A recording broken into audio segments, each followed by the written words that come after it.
From New York City, world's most famous detective, Sherlock Holmes, starring John Stanley.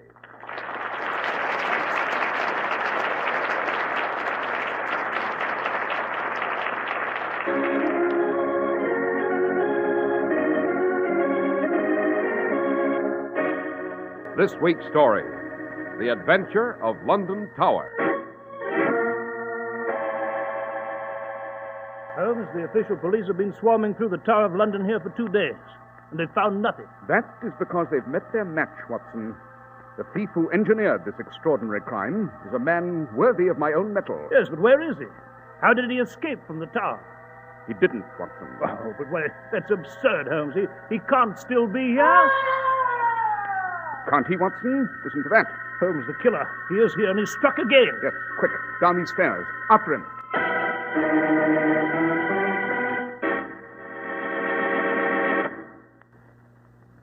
We're at the door of Dr. John Watson's study, and we're about to hear another of his adventures with the fabulous Sherlock Holmes.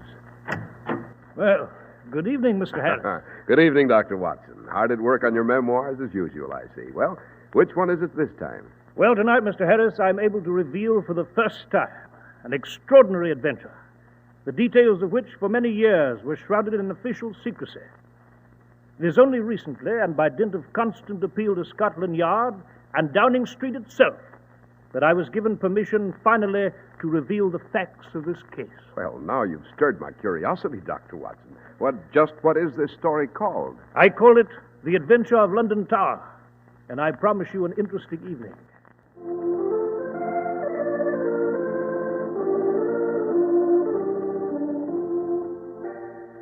And now, Dr. Watson, what about this adventure of London Tower? Well, Mr. Harris, it was one of those cases which, if Holmes had not lived to solve it, might have dealt a shattering blow to the empire itself.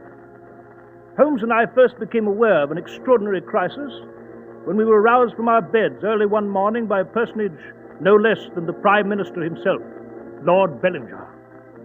But the chain of events had already started the afternoon before, when a beefeater guide named Wilkes led a party of sightseers through the Wakefield Tower, which, as you know, is one of the many towers which go to make up that great conglomeration of buildings called the Tower of London. And there you've seen them, ladies and gentlemen. The fabulous crown jewels worth £5 million. The imperial state crown, the Queen's consort crown, the anointing spoon, the King's scepter with the Star of Africa, largest cut diamond in the world, the uncut ruby in the crown, given to the Black Prince by Pedro the Cruel and worn by Henry at Agincourt. And now, ladies and gentlemen, we'll move on to the White Tower. Now, on our way, we'll pass the outer ward, the yeoman jailer's house, and... one moment, ladies and gentlemen. Oh, I seem to have a straggler back there in the treasure room. Beg pardon, sir. What is it, guide? Why, what are you doing back here? Why haven't you come along with the others? Oh, just admiring the crown jewels here under this iron-barred case. That's as maybe, sir. But we can't allow any of the sightseers to lag behind. Not here, anyhow. Rules, you know. Yes, of course. I quite understand, guide. It's just that I cannot take my eyes from these jewels. Look at them shine. The symbols of empire. The pride of kings and the joy of queens. They're beautiful. Beautiful.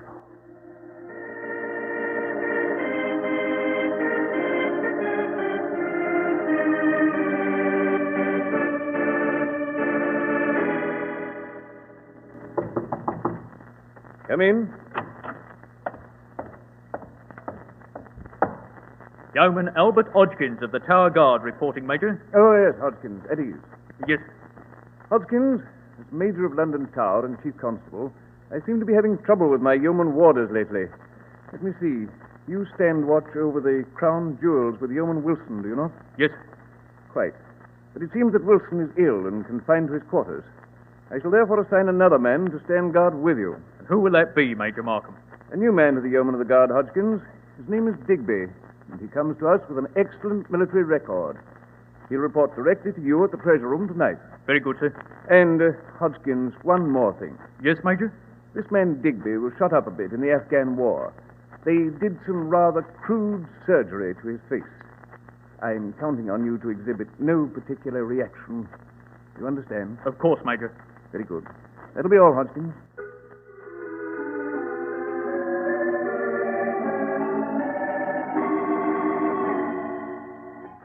So these are the crown jewels, eh, Hodgkins? That's them, all right, Digby. Blimey. I was in His Majesty's service a long time, but I never stood a watch like this. Now, what's this here crown? That's Sir Edward's crown, made for the coronation of Charles II. And this big diamond? Oh, that's the Koh-i-Noor diamond. Used to belong to the Raja of Lahore, that did. They're going to bring it to Windsor Castle. Oh, are they, Hodgkins? I said they were, didn't I? That's where you're wrong. What do you mean? This Hodgkins. No! No!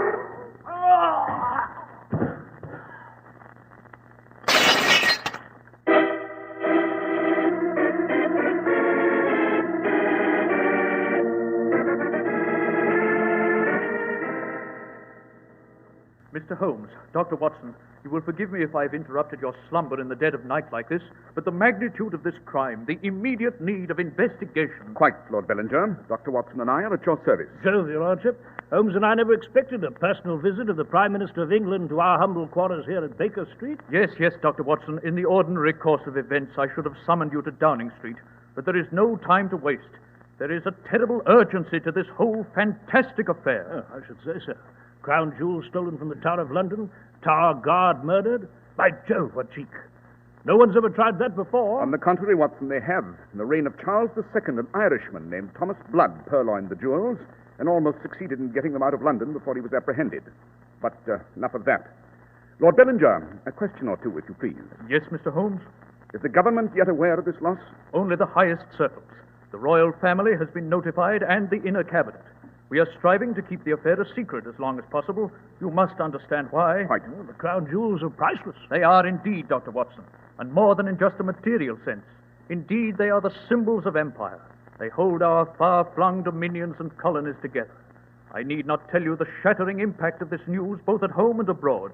Mr. Holmes. Yes, Lord Bellinger. I beg of you, indeed I plead with you to lend your great talents to this affair. If your genius has ever burned brightly, let it burn now. The crown jewels must be recovered at any cost. You may rest assured, sir, that we shall leave no stone unturned. Now then, as I understand it, the official police have been notified. Yes, Scotland Yard was notified immediately and threw a cordon around the whole tower. The tower wardens have locked all gates and entries. No one can enter and no one can leave. All gates have been sealed. Good. I might add that all personnel has been sworn to secrecy so as not to foment public unrest. I see. Watson? Yes, Holmes? You'd better get dressed and be off to the Tower of London at once.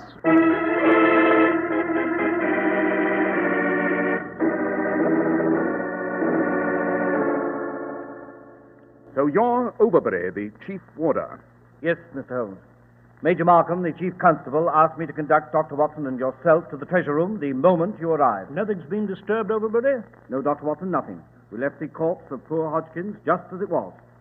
Here we are.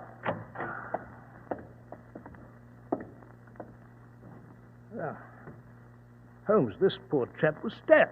Yes, Watson. The blade was driven home by a powerful blow. Pierced the heart wall. Yes, true, Watson, true. But at the moment, I'm more interested in this smashed display case. Note the way one of the bars was filed through and bent back.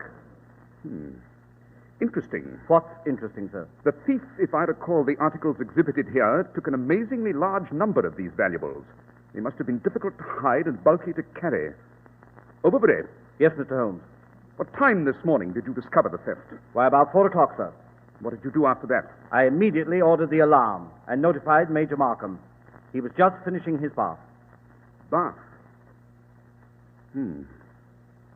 Well, Watson, there's nothing more to be seen here. Now then, Overbury. Yes, sir. Be good enough to take us to the chief constable, Major Markham. Yes, sir. Come with me, gentlemen. The Major is occupying temporary quarters just over the water gate.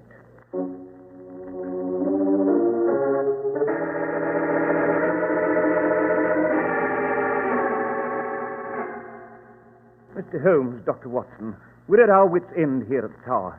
It's incredible, gentlemen, incredible that a thief could loot the crown jewels and escape from the tower as pretty as you please. What makes you think he escaped, Major Markham? Oh, come now, Holmes. You don't think the beggar's still hiding somewhere in the Tower area with half of Scotland Yard and all the garrison swarming about the premises? My dear Watson, I prefer to remain skeptical until I have all the facts at hand. The tower embraces a large area. True, Mr. Holmes, true. But I assure you, we've searched every nook and corner of the tower area. We've gone through the White Tower, the Bloody Tower, the Beauchamp, and Wakefield Tower, where the treasure room itself is located.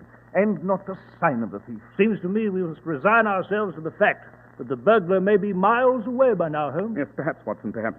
Major Markham, a question. Yes, Mr. Holmes. It's obvious that this new yeoman guard you employed, this man Digby, is responsible for this fantastic crime. Undoubtedly. I presume you examined his credentials before you took him on. Certainly.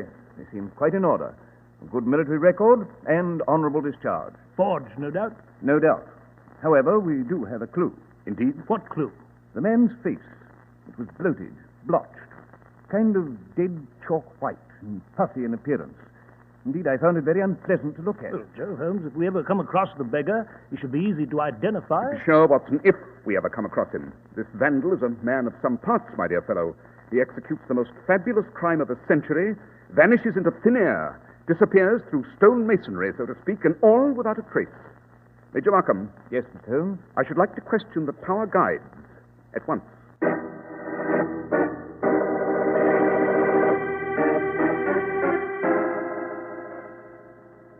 Now then, Wilkes, your duty is to take sightseers through the treasure room in Wakefield Tower. Yes, Miss Holmes. And I might say that I noticed one mighty suspicious bloke among the crowds yesterday afternoon. Indeed? What do you mean, Wilkes? Why, Dr. Watson, this here gentleman was loitering around the crown jewels. I had to go back and get him to move on. The fella couldn't tear himself away. But there was something about him, a look about him. What kind of look? Well, he had a high, bald forehead and a big, thin nose and a thin face, like a knife almost, and a big, drooping moustache. Wilkes, one moment. This man's eyes, what color were they? Oh, Holmes, what the devil... Please, Watson. Try to think, Wilkes. What color were this man's eyes? Why, they were blue, Mr. Holmes, and the eyelids drooped a little. Uh-huh, Watson, it's he, I'm sure of it. Dash it all, Holmes, who? I prefer not to mention his name until I'm sure beyond all reasonable doubt. But he's certainly capable of a fantastic plot like this, and the high stakes are much to his liking. Watson, if this man is indeed our quarry, this genius of crime, it'll take a near miracle to recover those crown jewels and restore them to their rightful place.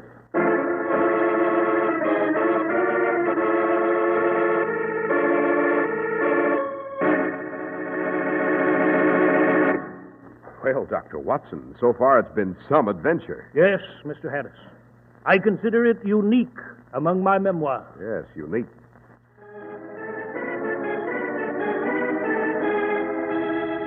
And now, Dr. Watson, you were relating to us the adventure of London Tower.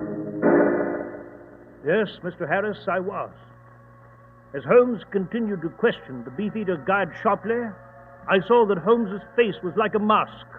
His gray eyes narrowed, and I knew he was straining every one of his brilliant faculties to trap and finally bring to heel the mysterious and formidable criminal of London Tower.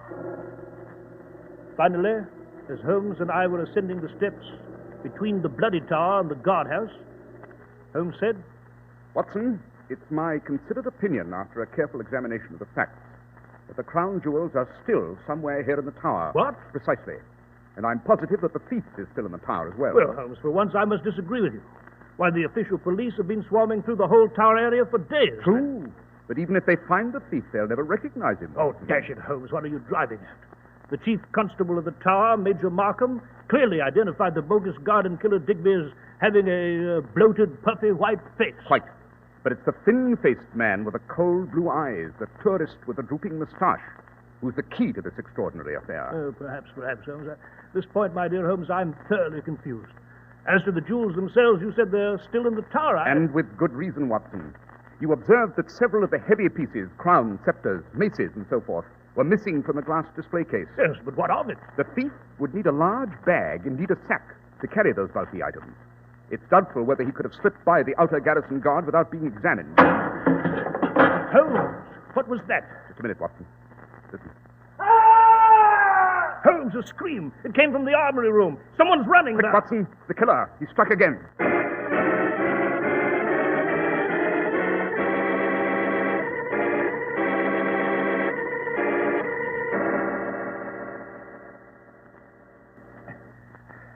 Holmes, it's the chief warder, Overbury. Yes. He's dead. Stabbed through the body. Yes, quite. But note this suit of armor. It's been tipped from its standing position in the wall and fallen to the stone floor. That was the metallic sound we heard. But I don't understand. Uh-huh. What is it, Holmes? What are you picking up from the floor? Observe, Watson. It's a diamond. Exactly. It broke off from one of the crown pieces, no doubt, when the suit of armor crashed to the floor. Then, Holmes, the thief concealed the crown jewels in this hollow suit of armor. Precisely. It's obvious that he was surprised in the act of recovering his loot by the chief warder here. Then the crown jewels are still in the tower, Holmes. The garrison is guarding every gate and entrance. Quite. So that... Our man has a very real problem of getting the valuables out of the tower. And therein, Watson, lies our hope of success. Holmes, shouldn't we rouse the tower garrison? The killer was here just a moment ago. No, my dear fellow, it'd be quite useless. The tower's a very large place, and if I know our man, he'll be much too clever to leave himself exposed for very long. Come, Watson. Where to, Holmes? We had better notify the chief constable of this new tragedy.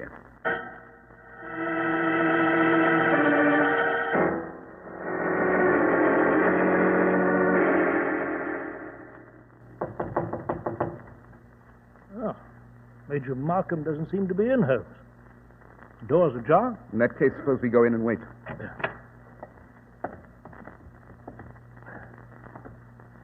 Rather an impressive view from this barred window here, don't you think, Watson? Yes, Holmes. We seem to be just above the outer wall, and the River Thames just beyond the wall. I must say, however, I find this panorama rather depressing. These grey towers, Watson, have hidden many a shriek of torture. Many a royal prisoner has languished in its dungeons. Many others came through the traitor's gate and thence to the headsman's axe. Hello, what's this? Holmes, what are you... Watson, note the bars on this window. Here, near the base. Well, they've been partially filed through. Precisely, and for a very good reason. It might be well to make a detailed study of this room while... Uh-huh. What is it, Holmes? Note, Watson, observe. On this wash basin... Dash it, Holmes. I don't see anything. Don't you, Watson? Use your eyes. Here is a tiny globule of paraffin, not much larger than the head of a pin. Paraffin? Quite. Well, what of it? Everything, Watson, everything. This tiny globule of paraffin is the hinge of this entire case. It clarifies the riddle of the bogus guard Digby. Holmes, what the devil are you talking about? Obvious, my dear fellow, obvious. Good evening, gentlemen. Oh, Major Markham, we're just waiting for you. Major, I trust that you are aware that your chief warder, Overbury, has just been murdered. Yes, Mr. Holmes, I am. One of my men found his body in the armory room. We are thoroughly combing the various towers at this moment, and we've doubled the guard at all gates and entrances. Excellent, Major, excellent. But you must go even further than that. The crown jewels are still somewhere in London Tower. What? You're sure of that, Mr. Holmes? I am indeed. The killer had hidden his loot in a suit of armor in the armory room. He was surprised by Overbury, the chief warder, and murdered him. No doubt our thief has hidden the loot elsewhere. Yes, but Holmes, how is he going to get it out of the tower? Every gate and entrance is guarded. Yes, quite, Watson, quite. Perhaps we can tree our quarry by closing in with a rigid room-by-room search. You have the personnel to conduct this kind of search, Major Markham? Of course. And I shall order it to begin immediately. Excellent. Come, Watson. Where to, Holmes? First, to Baker Street. There's a bit of research I must do there, specifically on a certain new discovery in Vienna. After that, we shall go to Downing Street. It's high time we gave the Prime Minister a report on our findings.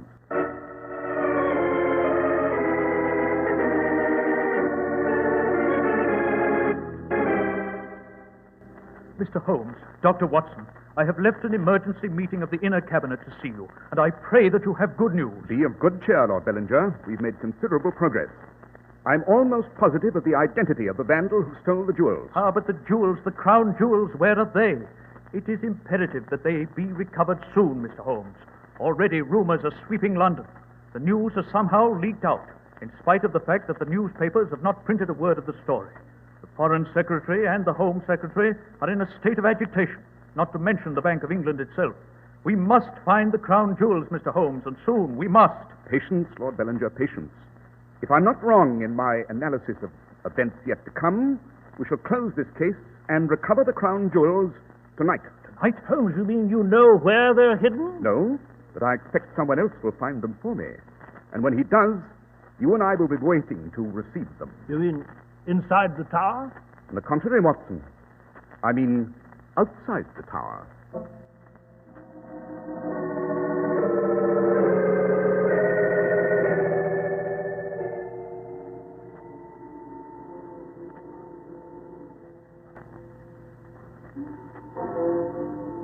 Oh, it's 2 o'clock, Holmes. Yes. Why the deuce are we standing outside this tower? No one can get in or out without being challenged by a guard. Anyway, it's cold enough out here by the river wall to chill the marrow of a man's bones. Why this tower watch in the dead of night? Because, Watson, I expect the purloiner of the crown jewels to put in an appearance at any moment.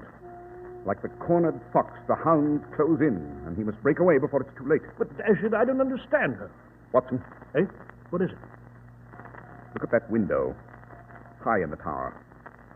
Oh, there's a man crawling through the window under that small rampart. Yes, and note, there's a bag slung over his shoulder. Yes, you're right, sir. But the deuce is... Watson, quick, shrink back into the shadow here. What is the point? Someone just lit a match over there at the far end of the river wall. Obviously a signal. You mean he's a Confederate? He is indeed, and more than that. He's the brains behind this extraordinary coup. One of the cruelest and most brilliant criminals of a generation, Colonel Sebastian Moran. What? Colonel Moran? But look, Holmes on the rampart. He's flinging the sack out into the river. Yes, It's landed in the water. yes, sir. Watson, look over there at Colonel Moran. He has a rifle. Yes, he's pointing it at the man up there. He's been hit. He's falling, Holmes. Quick, Watson, after him. Halt, Moran! Halt! Holmes, he's raising his gun. Quick, your revolver. Good shot, Watson. You winged him in the arm. He dropped his gun. Halt, Moran! He's running along the river wall. Oh, I missed him, curse it. It's this darkness here. Holmes is going to dive into the Thames from the wall. There he goes!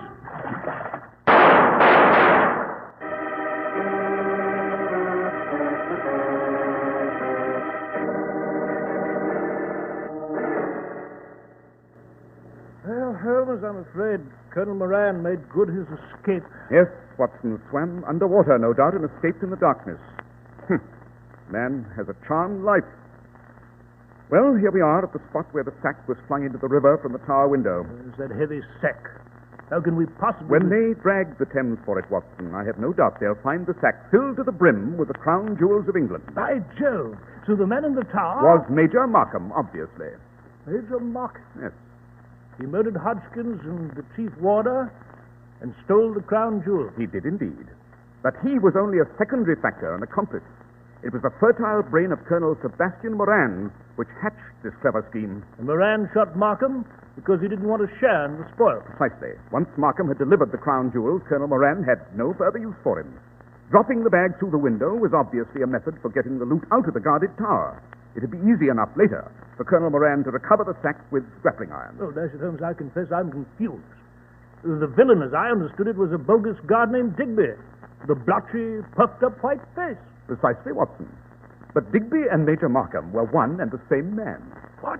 An ingenious trick of double identity. You remember the globule of paraffin we found in Markham's quarters? Oh, yes. It came from a hypodermic needle, a new medical technique recently discovered in Vienna.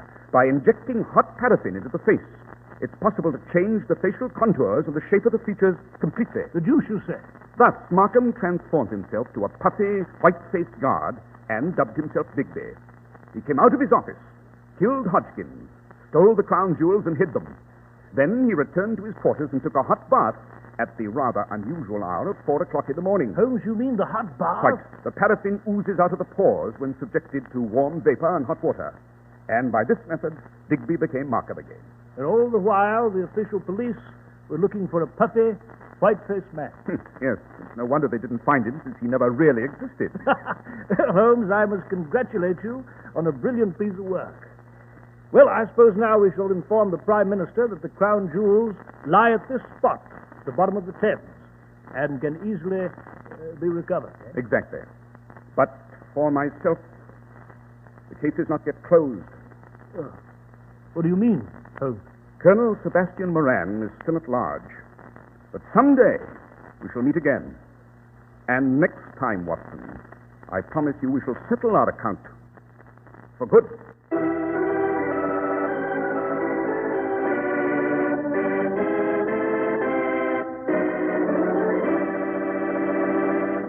And did Holmes settle that account finally, Dr. Watson? He did indeed, Mr. Harris. He finally brought Moran down in another adventure, the case of the empty house.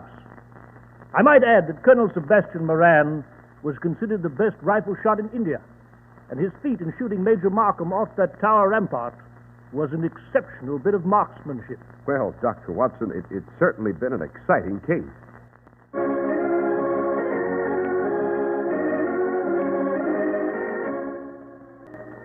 The world's most famous detective, Sherlock Holmes. Our stories are based upon the character Sherlock Holmes, created by Sir Arthur Conan Doyle, and the program is produced and directed by Basil Luckran. Sherlock Holmes is played by John Stanley, Dr. Watson by George Spelvin. This week's story was written by Max Ehrlich, with special music by Albert Berman.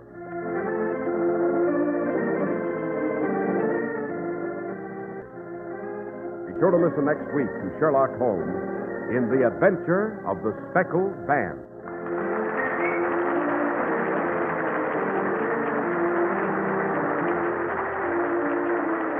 This is Cy Harris speaking. This is the Mutual Broadcasting System.